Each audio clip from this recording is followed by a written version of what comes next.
दोस्तों, आपका स्वागत है पार्ट 3 में। अभी तक आपने सुना कि कैसे करके जुगल ने बेटी बासी को पाला, कितनी तकलीफें सही और अंत में उसे कोर्ट में जाना पड़ा। और कोर्ट में सुनवाई चल रही है जहाँ पे एक वकील उसके जज्बातों को देखकर लड़ने के लिए तैयार हुई। क्या ये लड़ाई इतनी आसान होगी? और बहुत सारे राज की परतें अभी खुलनी बाकी है। तो मैं देर नहीं करता, चलिए भाग 3 को शुरू करते हैं, जिसका नाम है बेनाम सा रिश्ता। फिर से वो चले जाते हैं 10 साल पीछे, जहां पर जुगल मुजफ्फरपुर के ही कॉलेज का सबसे होनहार छात्र था। मैथ में अव्वल और स्वभाव से चंचल। वहीं सौम्या अपनी सादगी और पढ़ाई के लिए जानी जाती थी। एक दोपहर कॉलेज से लौटते वक्त सौम्या सड़क पार कर रही थी। तभी एक अनियंत्रित ट्रक उसकी ओर तेजी से बढ़ा और सौम्या तो जैसे जम सी गई। मौत उसे सामने दिखी। जुगल पूरी ताकत से चिल्लाते हैं, सौम्या हटो वहां से, सौम्या। और तभी एक जोरदार टक्कर हुई।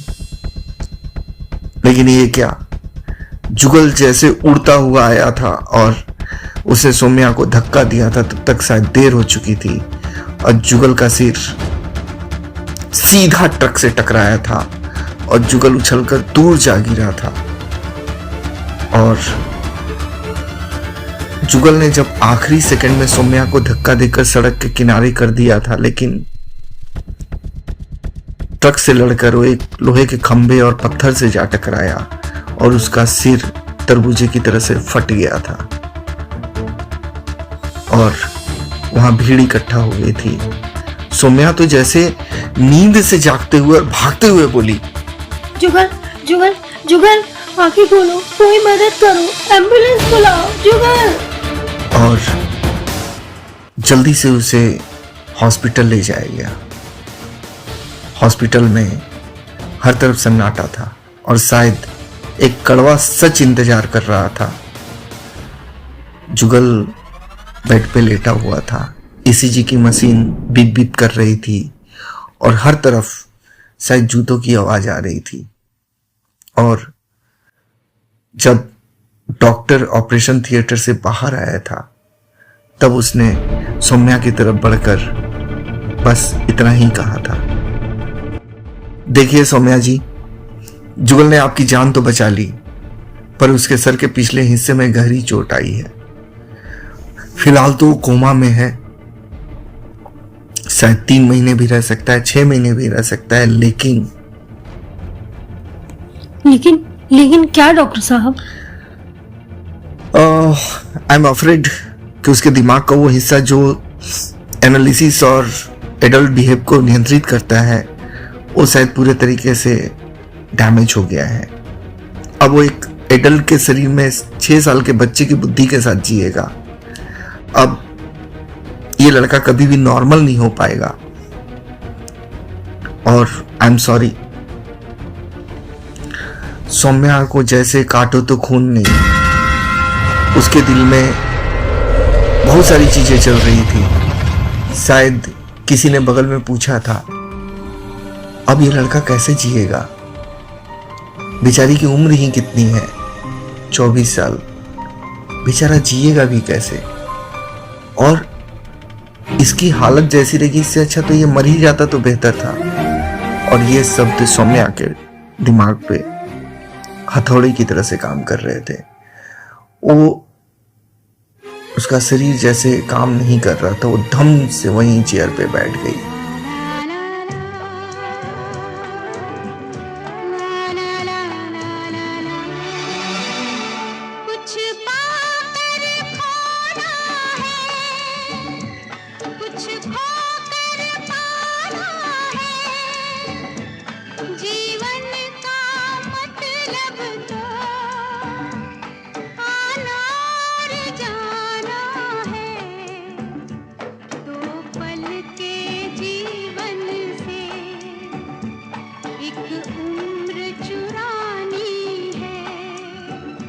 जिंदगी और कुछ भी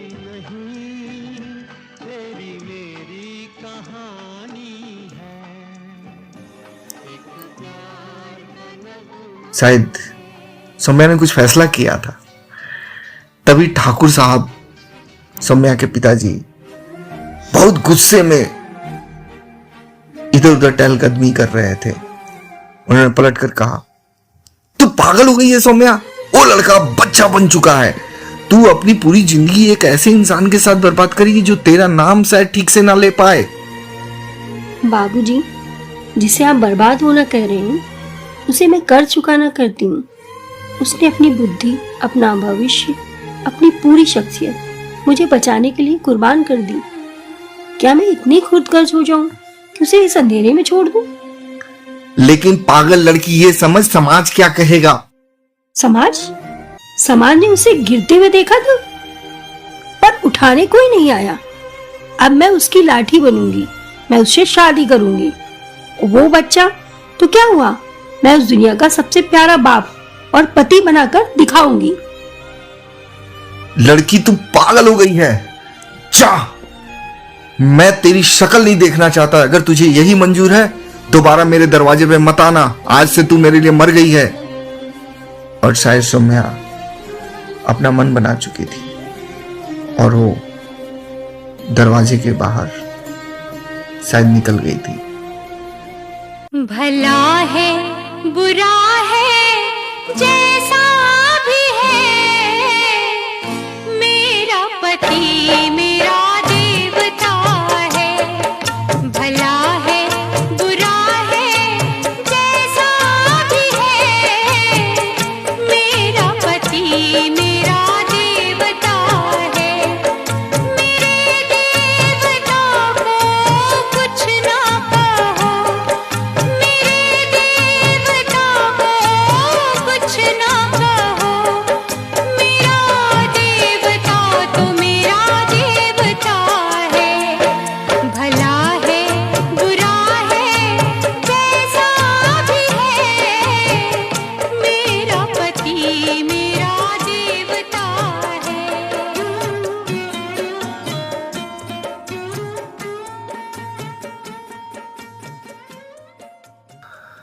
आज जुगल और सौम्या की शादी हो गई थी और जुगल के लिए शायद ये शादी एक खेल था, लेकिन सौम्या के लिए जिम्मेदारी। और सौम्या बस यही सोचे जा रही थी, क्या क्या सपने देखे थे उसने और प्रकृति ने क्या क्या चीज करवा दिया। उसे अपने फैसले पर अफसोस नहीं था, लेकिन शायद कहीं ना कहीं कोई टीस थी, जरूर थी। और उसी टीस की वजह से उसकी आंखों में आंसू थे। उसने प्यार से जुगल की तरफ देखा जो खिलौनों से खेल रहा था। उसे अपनी तरफ देखते हुए देखा। उसने सौम्या से कहा, सौम्या तुम रो रही हो? देखो, हम तुम्हारे लिए ना फूल लाए हैं। डॉक्टर बाबू बोले ना कि तुम मेरी दोस्त हो। नहीं जुगल, मैं सिर्फ दोस्त नहीं हूँ, मैं तुम्हारी परछाई हूँ। आज से तुम कभी अकेले नहीं रहोगे। हम खेलेंगे, हम साथ में गुब्बारे उड़ाएंगे ना? हाँ जुगल, हम गुब्बारे भी उड़ाएंगे और अपनी एक नई दुनिया भी बनाएंगे। गुलजार साहब कहते हैं ना, टूटे हुए तारों से आसमान नहीं बदलता, पर हम अपनी जमीन खुद बदलेंगे। लोग कहते थे सौम्या ने बलिदान दिया, पर सौम्या जानती थी उसे दुनिया का सबसे सच्चा और बेगुनाह प्यार मिला है। जुगल की वो चोट उसकी कमजोरी नहीं, बल्कि सौम्या के प्रति उस अटूट प्रेम का मेडल था। यही वो नींव थी जिस पर आगे चलकर वासु जैसी परी का जन्म हुआ था। और इनका सफर शायद परियों की कहानी जैसा चल रहा था। सौम्या पढ़ी लिखी थी, उसने एक अच्छी खासी जॉब कर ली थी ऑफिस में। वो सुबह से शाम तक ऑफिस में होती और शाम में आकर जुगल की सेवा करती। वो शायद इस पल को बहुत ज्यादा महसूस कर रही थी। और शायद उसे पत्नी धर्म निभाने में ज्यादा मजा आया था। उसे यह परवाह नहीं थी कि जुगल उसके पति धर्म को निभाता है कि नहीं।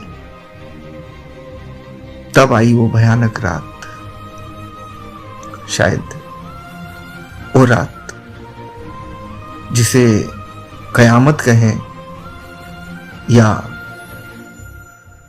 कयामत का फैसला। दोस्तों, यहाँ पे हमारी कहानी का तीसरा पार्ट खत्म होता है। आगे चौथे पार्ट में हम जानेंगे कि क्या हुआ, क्या थी वो कयामत की वो रात और कैसे करके जुगल ने सौम्या को खो दिया और क्या हुआ जुगल का, क्या हुआ वाशु का। और इन सब सवालों के जवाब आपको मिलेगा अगले और आखिरी पार्ट में। तो सुनते रहिए इस कहानी को।